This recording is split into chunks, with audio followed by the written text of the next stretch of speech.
cabut lagi. Ujung tinggal 2 batang gigi. Okay. 2 batang ni pun tak tahu laku katanya. Kalau longgar cabut juga lagi. Ujungnya abang saya meninggal tanpa sempat buat gigi palsu. Itu ceritanya, ya. Pasal dia punya peraturan dia begitu. Jadi tuan-tuan, pada saya yalah, kadang-kadang rasional dia doktor gigi tak nak cabut. Dia pergi satu klinik gigi swasta. Ada bayar kan. Tengok sakit tak? Oh, sakit juga sikit. Okey. Okey, boleh ni. Boleh ni mana boleh cabut lah tu. Dia pun injek lebih kurang cabut. Ya. Ini. Lepas 2 hari elok. Oi, doktor gigi tu kalau tak ada dia, aku sakit gigi aku. Dia tu memang bagus lah. Kalau kamu sakit gigi pergi dia boleh mengubat gigi kamu. Dia kira cerita macam tu, ya. Kalau tak ada doktor tu tak sembuh gigi aku ni, payah. Cakap macam tu udah mensyirikkan dia dengan doktor gigi tu dengan Allah Subhanahu Wa Taala, ya. Kalau akidah problem, itulah masalahnya. Kita akan jadi masalah sebab kita tidak pandai nak meletakkan kebenaran tu di mana, ya. Kalau orang yang itu kalau jumpa bomoh tu, ya. Kalau jumpa doktor, tak payah jumpa doktor, ya. Beli ubat dekat farmasi, balik makan sembuh pun boleh syirik kalau akidah tak betul. Ubat ni baguslah, nyembuhkan betul, hilangkan penyakit aku. Tuan-tuan, ya. Saya pernah, tuan-tuan, ni cerita saya dulu, cerita pernah berlaku ni. Ngapa nak cerita dengan tuan-tuan? Nak ngabarkan betapa kita kena faham, ya. Sesuatu tu sebenarnya hanya Allah SWT sahaja yang menentukan. Saya pernah satu ketika tu sakit pinggang teruk. Teruknya tu dia ada beberapa siri, tapi saya cantum dan ringkaskan cerita tu, ya. Teruknya sakit pinggang tu sampai tak boleh bangun daripada katil, ya. Sampai saya nak buang air besar, isteri saya ambil baldi bawa masuk dalam bilik. Rumah saya 2 tingkat, naik ke atas bawa dalam bilik. Pasal saya tak boleh nak bangun. Punya teruk sakit, ya. Sampai tahap tu.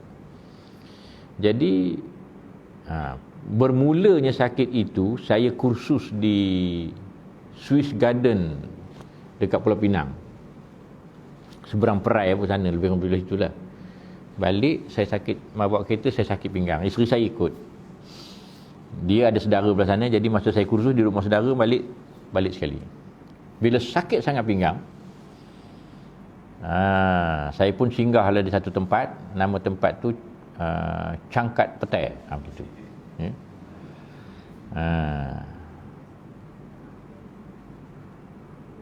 Yang jalan ke Tapah tu apa nama? Cangkat Petai? Ini bukan situ. Bukan Cangkat Jerin. Petai nama tempat tu, dekat-dekat belah-belah, dekat-dekat Cangkat Jerin tu juga, tapi ada Petai nama. Dia pergi masuk tu ada pintu gerbang masuk kampung tu. Dia berkata dalam tu ada tukang urut. Saya balik kursus tu petang malam baru saya sampai dekat situ. Saya pun tak ingat ke mana pergi selepas tu, sebelum tu pergi dia urut badan saya, pinggang. Dia kata ni kena urut besok datang ni, kita urut satu badan, dia kata baru dia elok. Jadi malam tu urut, okey, selesai urut, saya pun teruskan perjalanan pergi ke rumah bapak mentua sebenarnya di Pantai Remis. Itu yang lalu ikut situ tu. Jadi besok tu tak hilang sakit. Okey. Dengan isteri, dengan ada yang teman kan, pergi pula lagi sekali ke rumah tu, satu badan dia urut. Dia urut satu badan ni. Saya ni tuan-tuan, Allah, itulah pula satu masalahnya. Saya tak percaya urut ni. Saya tak percaya. Maksud tak percaya ni, orang lain ngurut elok, saya ngurut dia tak mahu. Saya tak percaya. Gitu. Jadi kenapa tak percaya? Sebab saya percaya kalau kita tak berapa sihat, kita badan tak berapa sihat, saya lebih percayakan kita kena bersenam atau bersukan. Saya lebih percayakan itu daripada berurut. Urut ni saya tak percaya. Tapi kerana ada sakit pinggang, nak bersenam kan? Saya pernah masa tengah sekolah lagi pun sakit pinggang tu, saya pernah kena. Bila sakit pinggang tak boleh langsung nak rokok. Rokok tak boleh tuan-tuan.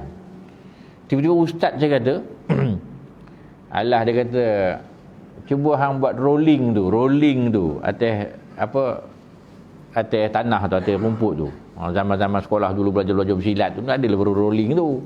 Buat dia rolling tu. Saya kata ustaz ni pun satu bingau juga. Aku nak rokok tak boleh, nak suruh rolling mana mau. Hati tu marah juga. Pasal kita dah nak bongkok tak boleh, nak suruh rolling macam mana kan. Tapi kita tu cakaplah hati je lah kan. Ustaz ni pun satu hair juga, nasihat biarlah kena tempat. Saya kata gitu. Mana saya sakit pinggang tu banyak kali. Jadi besok tu pergi urut satu badan. Lepas urut satu badan tuan-tuan, dia bagi bengkung. Bengkung tu dia buat macam kain. Dalam kain tu dibalut dengan benda bahan-bahan yang panas.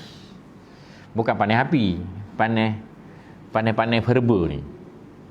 Dan dia kata nanti sampai balik rumah, pakai bengkung ni letak kat belakang, dia kata. Dan sebelum pakai bengkung tu, bubuh minyak kelapa. Sebab nak mengurangkan dia punya panas. Minyak kelapa.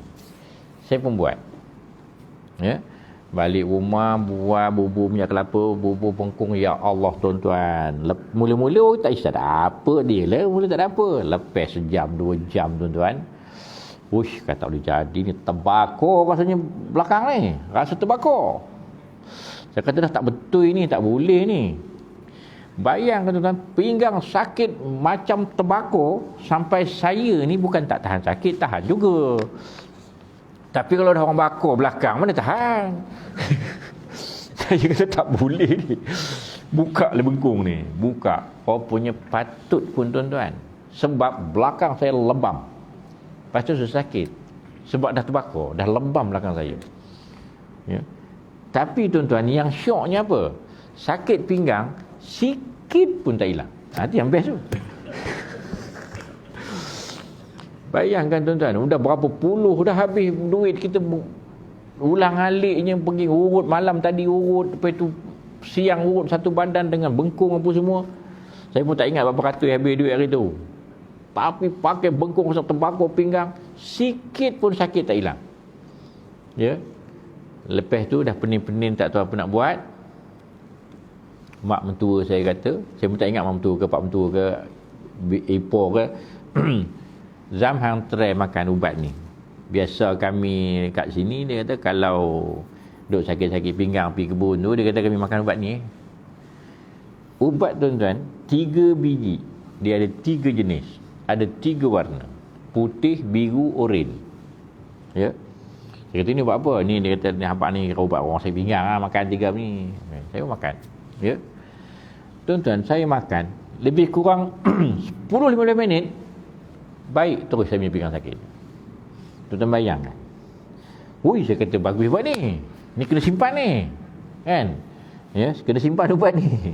Pasal nampak gayanya ubat ni sangat makbul. Begitu. Ya. Pergilah kat farmasi beli. Ya Allah tuan-tuan, satu plastik tu saya ingat dalam mungkin dalam 10 set kot. Mana 30 biji gitu ke 10 set ke mungkin 7-8 saya pun tak ingat. Baru RM5 harganya. Ya. Rupanya ubat tu dia kata ubat urat satu, ubat angin satu, ubat tahan sakit satu. Dia 3. Makan hilang sakit pinggang tuan-tuan. Ya. Agak-agak lah. Kalaulah kita ni tak faham lah tentang fungsi Allah SWT tu sebagai penyembuh, agak-agak apa kita nak kata. Ubat ni memanglah power kot ubat ni. Ya. Boleh menyembuh ke pinggang ubat ni. Tuan-tuan. Terbayanglah kita pergi urut apa semua tu, tak maunya. Terbakar pinggang, tak mau. Itu lepas perangai tak percaya tu ada, kan. Rupa-rupanya Allah izinkan melalui ubat tu. Itu contoh. Ya. Kita kena faham. Kita makan ubat. Ini satu perkara lagi kita kena faham lah. Kita makan ubat, memanglah kita nak sembuh. Ya. Kita pergi urut, berubat, bubur minyak dan sebagainya. Kita nak sembuh. Ya. Tetapi sebenarnya tuan-tuan, kalau boleh, ya, kita berubat ni janganlah kita nak sembuh. Nampak kan pelik ayat tu. Ya. Kita berubat, kita jangan nak sembuh. Apa tu? Nak apa? Kita berubat sebab kita nak Allah redha kat kita. Itu kita nak. Ya. Pasal apa begitu? Sebab ya, kalau kita berubat, kita nak sembuh, tiba-tiba tak sembuh, macam berubat lagi, berubat lagi, ya, tak sembuh juga. Berubat lagi, tak sembuh juga. Orang tu kata ubat ni bagus ni, begini. Kita pun beli mahal, tak apa, makan, habis ubat tak juga sembuh. Macam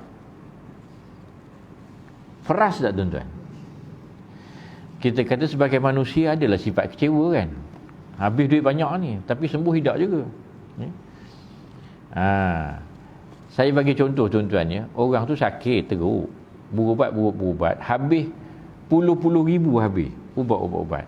Lama-lama baik, ya, dia pun sihat. Seminggu lepas dia sihat, dia aksiden, dia mati. Apa faedahnya dia berubat tu? Apa berguna? Tu contoh lah.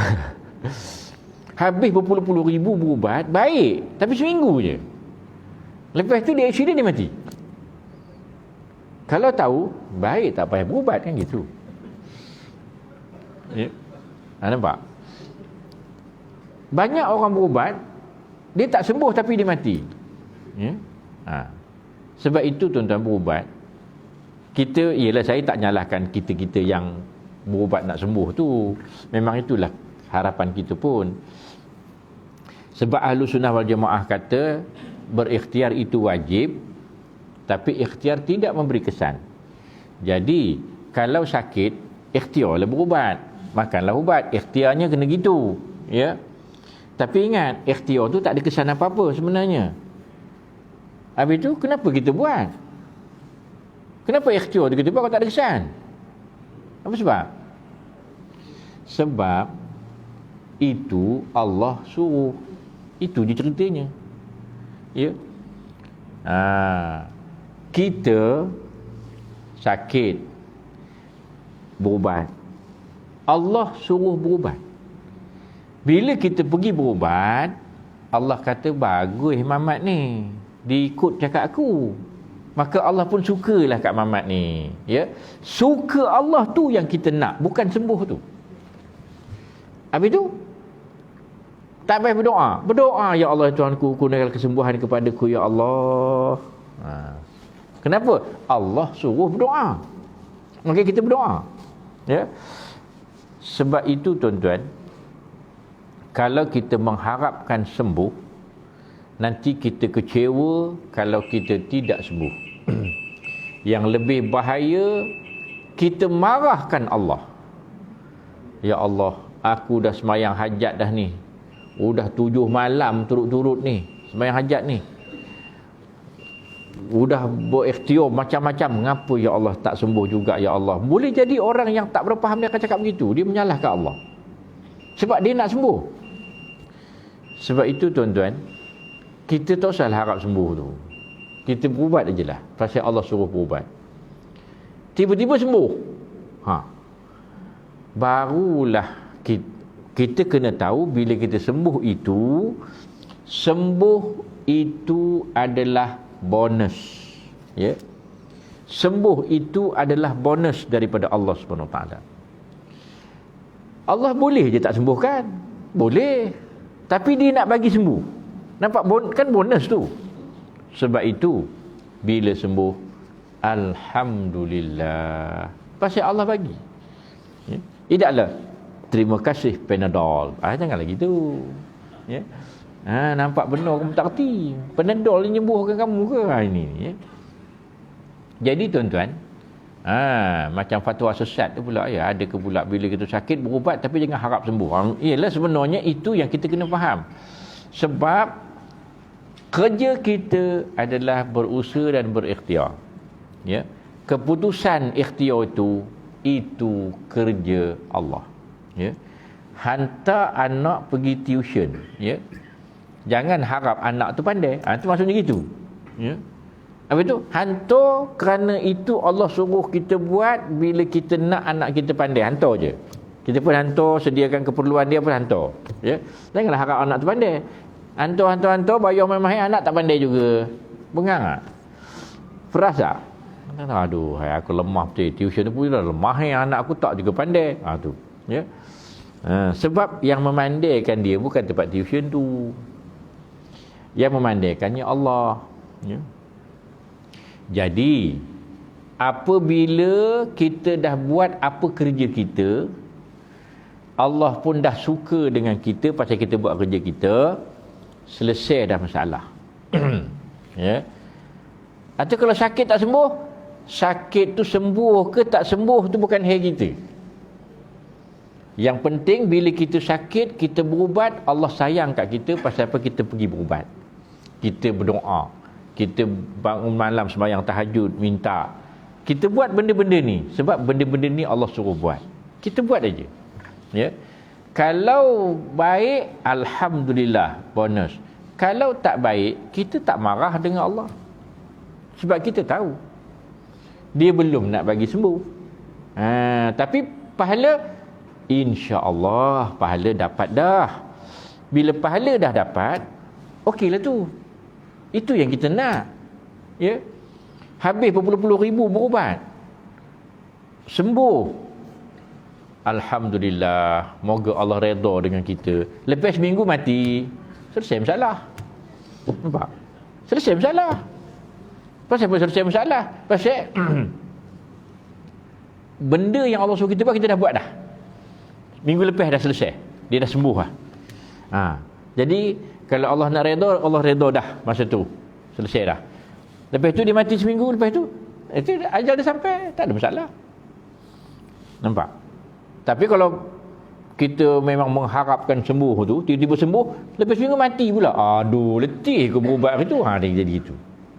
Ya.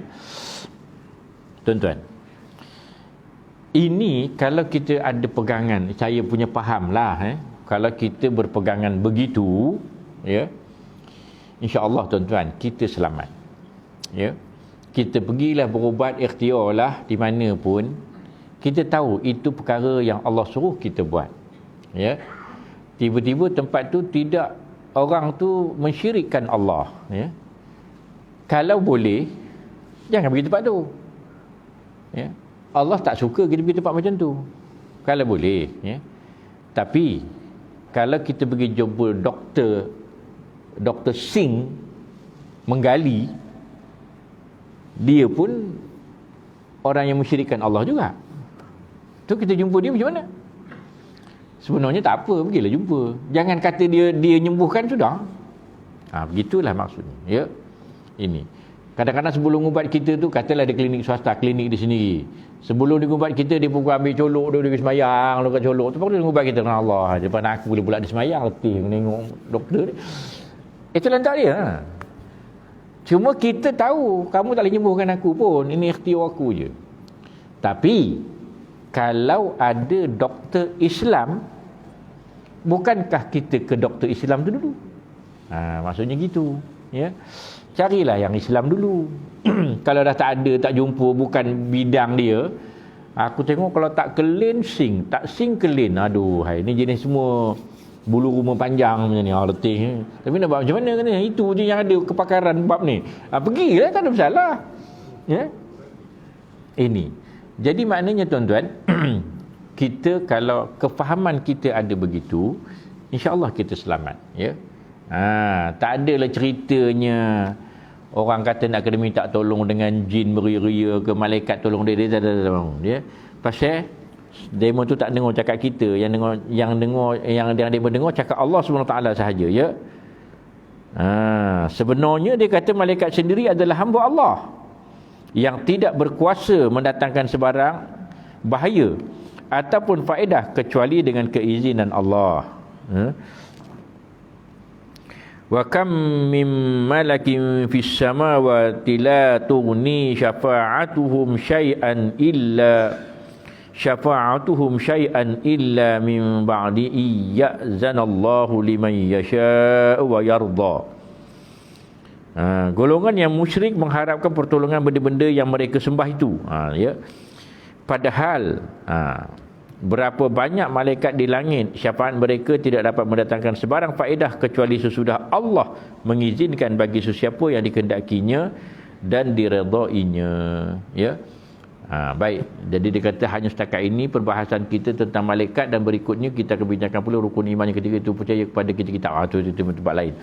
Jadi malaikat ni tuan-tuan, dia hanya akan mendengar perintah Allah.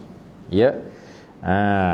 Apa itu kita yang berubat-berubat sembuh-sembuh, kadang-kadang meripik-ripik juga Tok Bomo tu, tapi sembuh juga. Ya. Macam mana tuan-tuan? Ya. Jawapannya ialah atas ikhtiar dia, Allah izinkan. Itu sebenarnya. Tapi dia buat benda tak betul, dia buat caranya cara syirik. Ya. Ramai juga yang sembuh dengan dia tu. Ya. Tok Bomo tu syirik, Tok Bomo punya panggu. Yang berubat syirik, berubat punya panggu. Ya. Jadi kalau yang berubat ini dia faham akidah yang betul, dia tidak akan syirikkan Allah. Sebab kesembuhan itu selalu je berlaku. Ya, ini. Kalau tidak dengan dia, boleh berlaku kesembuhan dengan orang lain. Hakikatnya bila sampai masa Allah nak menyembuhkan, sembuhlah. Jodoh dengan yang mana, wallahu alam. Ya, ini.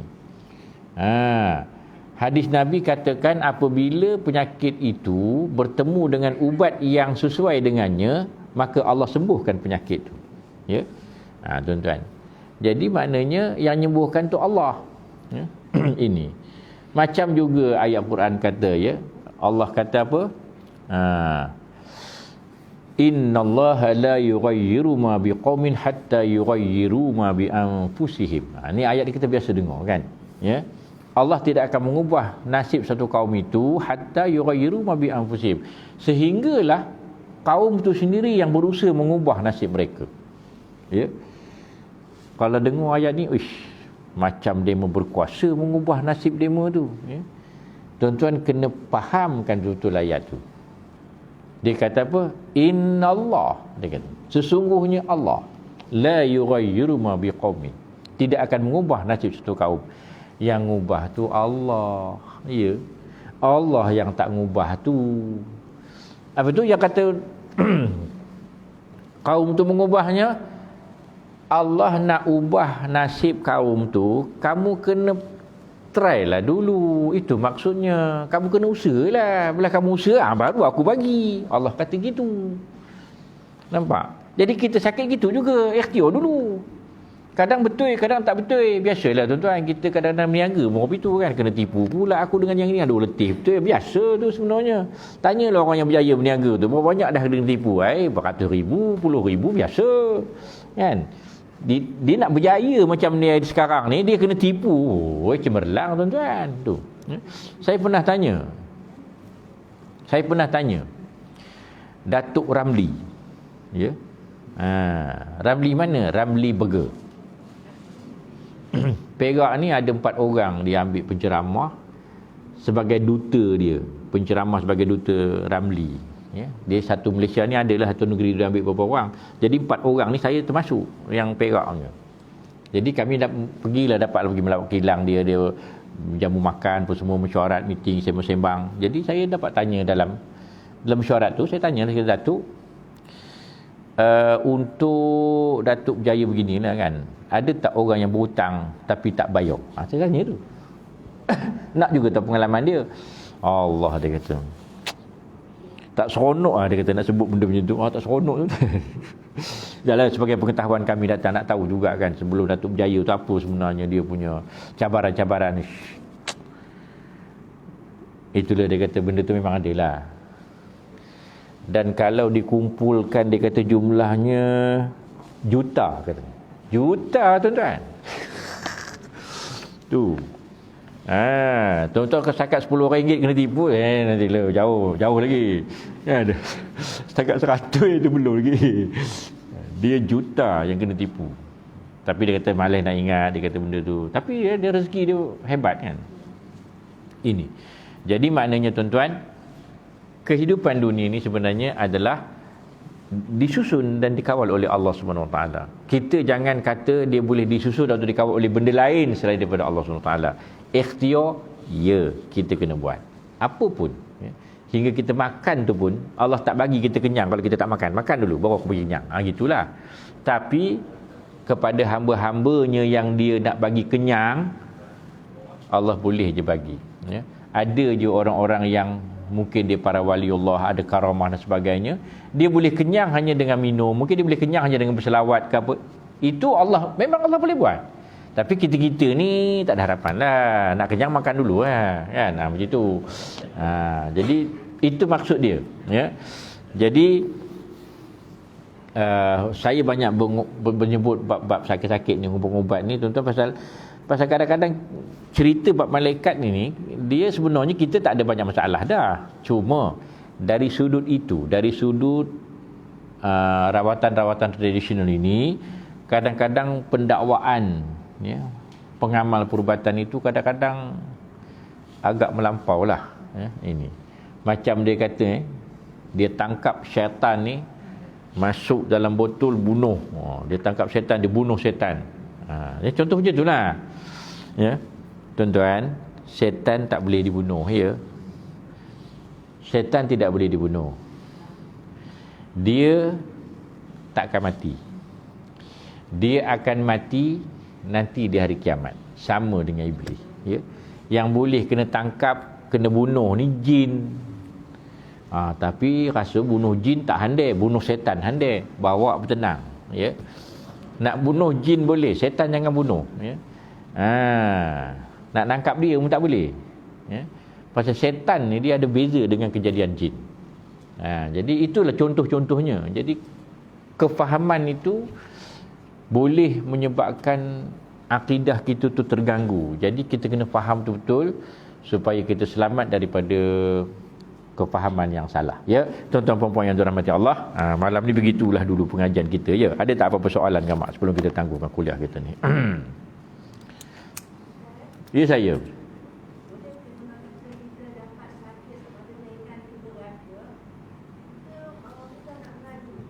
Apa dia sakit?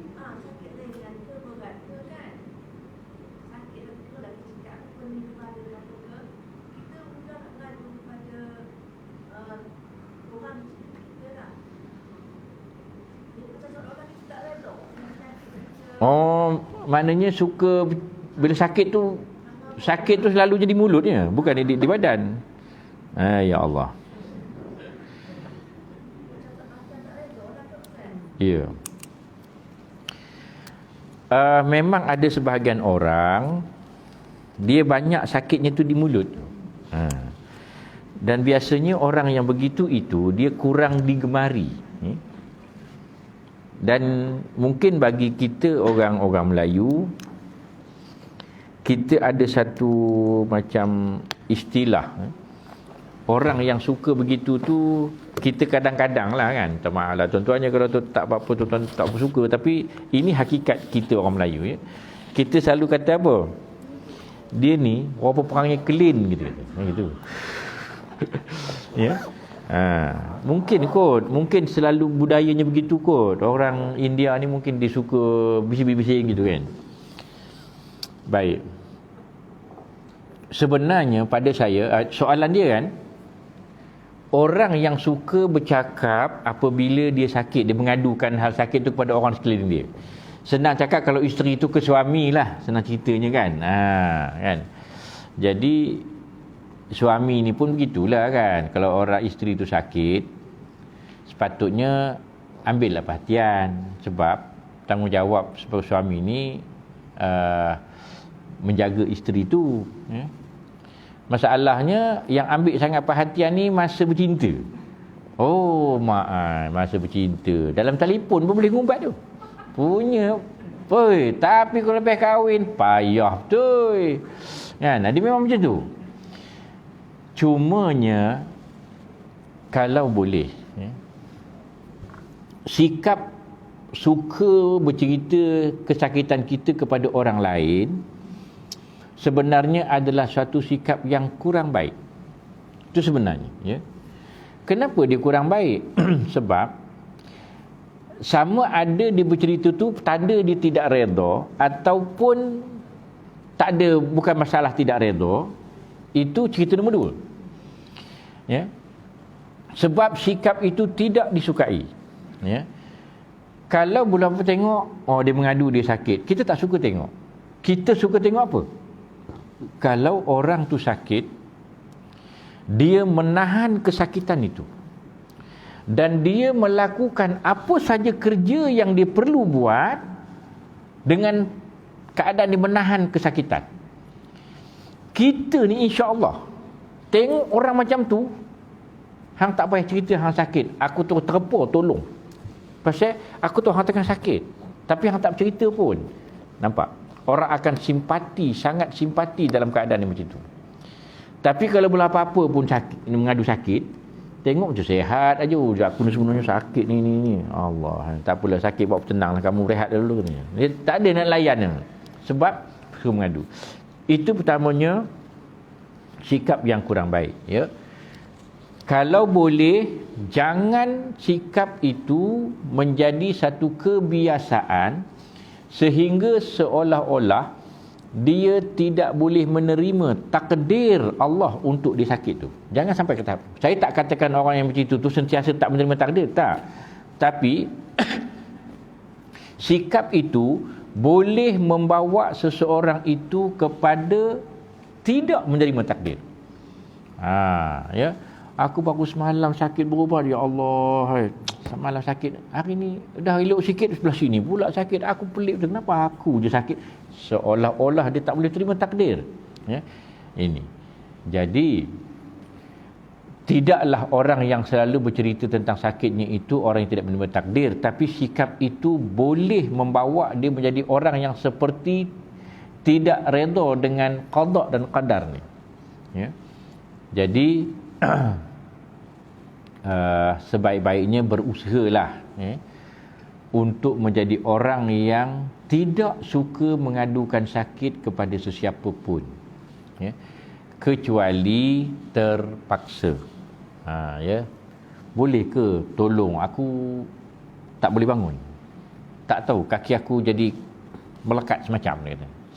Sakit jangan dikenang lah, tapi itulah, boleh tolong ambilkan barang, aku tak boleh nak bangun. Bukan cerita nak cerita sakit tu, tapi kita terpaksa minta tolong cara kerja tu. Ataupun jenggot-jenggot bangun juga. Orang kata, apa ya? Apa ni? Aku tak tahu, kaki aku ni apa ya tu jadi sakit semacam tu, jadi macam simpui mengkarung pun ada apa semua. Atau kau bangun nak ke mana? Dah, aku nak ambil barang tu. Duduk. Aku ambilkan, tak ada masalah. Duduk. Kaki kamu tengah sakit, duduk. Orang akan simpati pasal kita tak cerita dengan orang. Ya. Jadi kita kena usahakan perkara yang baik, maka latihlah diri agar kurang suka bercerita tu, ya. Benda tu tidak disukai oleh kebanyakan orang dan dia boleh membawa kepada gangguan akidah kita terhadap qada dan qadar. Dia ada dua keburukan kat situ, ya. Sikap suka bercerita sakit kita pada orang ni, orang tak tanya pun kita nak cerita juga. Dia boleh bawa dua keburukan itu, ya. Orang jadi tak suka dengan kita dan dia boleh menyebabkan akidah kita tu agak terjejas. Jadi kalau boleh kita biasakan diri kita jangan buat begitu, ya. Tapi itulah susahlah pasal nak manja-manja dengan suami. Nak manja dengan suami, contoh, ya, cari hair lain gitu. Kalau suami tak suka, kita nak manja tunjuk-tunjuk sakit, tapi kadang-kadang tunjuk-tunjuk sakit dia tinggalkan kita. Lagi letih. Nampak? Dia buat benda lain. Begitu kan. Itu pasal pesanan saya begitulah. Ya Kak, silakan. Ya. Tapi mungkin melakukan kaedah begitu dapat terima doa daripada orang kan. Cakap Baik. Begitulah dunia hari ini, ya. Bila diceritakan sakit itu, maka kita mengharapkan orang mendoakan kita, ya. Sebenarnya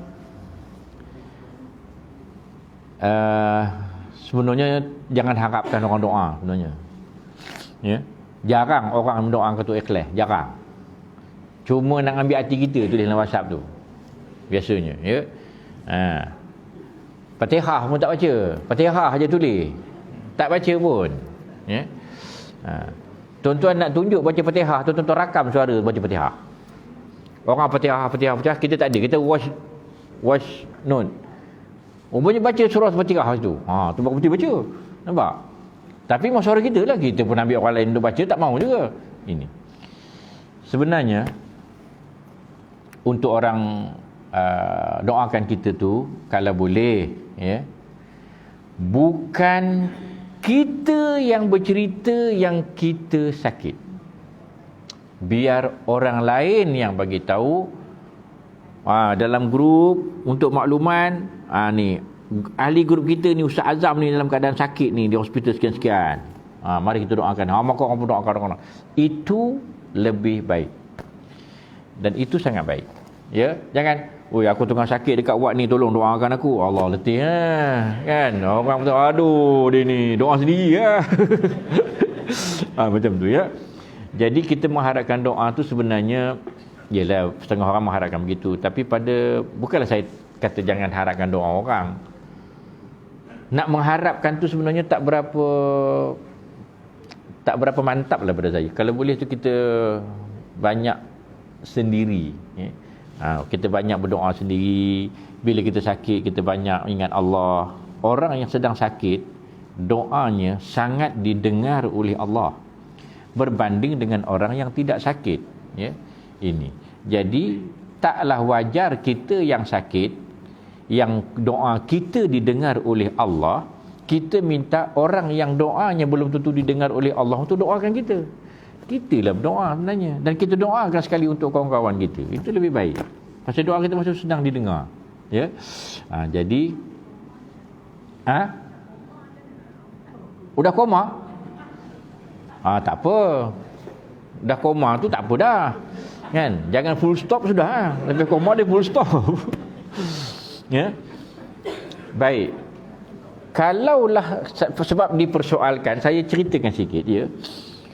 Kalaulah kita berada dalam keadaan koma ataupun sakit yang menyebabkan kita tak boleh nak buat apa-apa, ya, apa akan jadi? Tuan-tuan, Allah ni dia Maha Pengasih, Maha Penyayang, ya. Apabila kita dah tak boleh buat apa-apa, sebenarnya Allah akan mengambil kira trade record kita sebelum tu. Kalau waktu tu kita hari biasa ni kita biasa puasa, tapi kita dah sakit, puasa tidak, jangan nak puasa bersahur tidak, apa tidak, Allah akan kira puasa. Kalau waktu ni kita biasa sembahyang sunat, Allah akan kira sembahyang sunat. Apa saja yang biasa kita buat, Allah akan terus bayar. Dalam keadaan kita dah tak boleh buat apa-apa, ya. Ini. Kalau sebelum koma kita banyak berdoa, ya Allah, ya Allah, ya Allah, begitu, koma juga Allah akan berikan pahala. Dia pasal memakbulkan doa kan dia. Tapi bukan masalah makbul tu, kita lagi minta tu Allah suka kat kita. Pahala tu Allah bagi pahala. Dia waktu ni dia akan berdoa. Dalam sehari ni ada 5 waktu dia akan berdoa.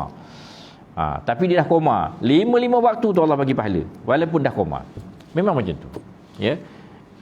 Sebab itu Allah ini dia Maha Kaya dan dia Maha Pengasih lagi Maha Penyayang. Maka dia akan bagi semasa yang kita buat semasa kita sihat. Ya. Jadi kalau tak dapat berdoa masa koma macam mana? Kan saya kata orang lain akan doakan untuk kita. Begitu. Ya. Kita berdoa setakat tu koma, doa kita tu lah terus on aja. Macam itulah, ya. Tapi sebenarnya kita berdoa tu pun tuan-tuan, ya, sebab Allah suruh berdoa, balik tadi, ya. Sebab Allah suruh berdoa. Kita berdoa. Allah bagi ke tak bagi, itu Allah punya kerja. Allah bagi bonus. Jadi kita berdoa tu berdoa je. Pap koma, doa tu jalan. Apa jalan? Pahalanya. Makbulnya tu kerja Allah. Kita jangan fikir orang itu. Kita fikir okay, kita berdoa ke tidak? Jangan masa sakit pun tak berdoa, baca mentera je hari-hari. Itu teruk benar gayanya kita kan. Ya. Begitu ya. Baik. Begitulah yang boleh saya bagikan komen pada persoalan ya. Baiklah tuan-tuan ya. Minta maaf lah banyak dah masa saya ambil selepas daripada masa waktu tadi. Tapi malam ni sekadar itulah dulu dapat saya berikan. Saya minta maaf banyak-banyak kalau sepanjang cerita saya ada yang menyinggung tuan-tuan perempuan ataupun terkasar bahasanya. Sesungguhnya yang baik itu daripada Allah SWT, dan yang beruntuk kelemahan dan nafsu saya sendiri. Sekianlah dulu. Wallahu a'lam billahi taufiq wal hidayah. Assalamualaikum warahmatullahi wabarakatuh. Bismillah.